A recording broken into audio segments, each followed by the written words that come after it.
I grew up in Southern California, and so I thought I knew what crazy traffic felt like, but I remember specifically getting there and my new companion and trainer, got us, a ticket to get on the bus. No, excuse me, my trainer got us a ticket, let me just start over. My trainer got us a taxi, and I thought we were going to die. I honestly thought we were going to die because people were doing the craziest maneuvers on these streets. I didn't think that there were rules in Ecuador for some reason. Like, there were just no traffic rules. You just do whatever you got to do. There was honking going on, and it was just, I was panicking, thinking, I think I'm going to die my first day on the mission. But my trainer over here, he's totally fine. And so I thought, oh, I guess this is normal. And it was. By the end of the mission, I was thinking, I remember the days when I thought that this was crazy. And now I'm probably going to go back to America, and I'm going to be the crazy one. So that was one of the strongest mission memories of the first day. So the culture was very different in South America because there are dogs everywhere. I mean, they're everywhere. And the streets definitely weren't as clean as some places. So it was kind of scary to be in a place where no one spoke English, everyone spoke Spanish, and I didn't know where I was.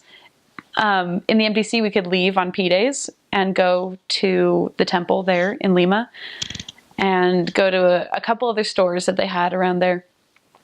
And so we would get on the bus, and it was really crowded and hot, and at first it kind of makes you nervous, but as a missionary, I think that, well, we're very blessed and very protected, and so it made me feel kind of invincible.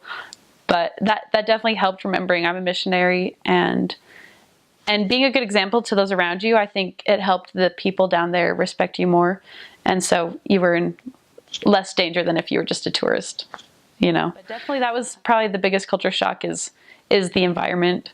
I mean, I'm from New Hampshire, and it's very quiet, lots of trees. The only animals in the street are like deer or squirrels or something. So it was very different, but I learned to love it a lot. The first thing that happens when you arrive at the airport in Guayaquil is you start complaining either in your head or out loud about how hot it is. I remember actually down the road seeing missionaries get off at there. There's air conditioning in the airport, but when you get there, you don't think there's air conditioning. And I used to tell that to missionaries, be like, this is a nice building. It's nice and cool inside here. No, it's not. It's terrible. And then you get outside, and then you really start dying. It's hard to breathe. But that's just kind of the climate of Guayaquil. You kind of get used to it, like a little bit, but never 100%. It's just always hot there. When I arrived October 16th. And right around then they have a holiday. It's like called El Día del Escudo, which is kind of like Flag Day. And so everywhere there was Ecuadorian flags. And I remember I kept trying to ask somebody why that was, and they either couldn't understand me or didn't know why. But that was my first impression, was this is a very patriotic country. But it was mostly because of that holiday, although they do love their country a lot. We went to training, and then after we left, I mixed up my suitcase with my MTC companion. He was going off to a different area, but we had the same brand of suitcase.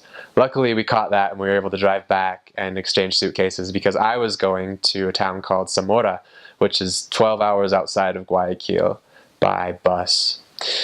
We drove all that night. That was my first night in the mission. I didn't get to sleep in a bed. I got to try and sleep in a very hot bus. And we just drove forever and ever and ever. And we finally got to this town, and it was this beautiful city up in the mountains. And we took a taxi to this house, and we got inside the house, and it was actually a very nice apartment. I was surprised, and I was down to live there. There was a couple of other North American elders there, along with my trainer.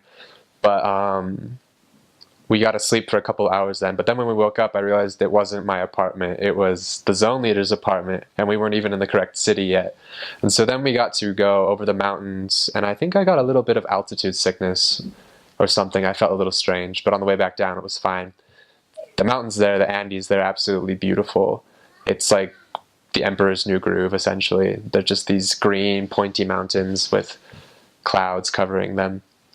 And having grown up in Utah, I always thought it was strange that the mountains are called the Rocky Mountains, because I always thought all the mountains are rocky everywhere, but these ones aren't rocky at all. They're just green and covered in grass. There's hardly any rocks or boulders. In fact, I was with a Latino one time, and we saw a boulder, and he was like, "Wow, that rock is huge!" And it was like maybe the size of a bed. It wasn't very big at all, but he thought it was big because there's just not very many rocks there.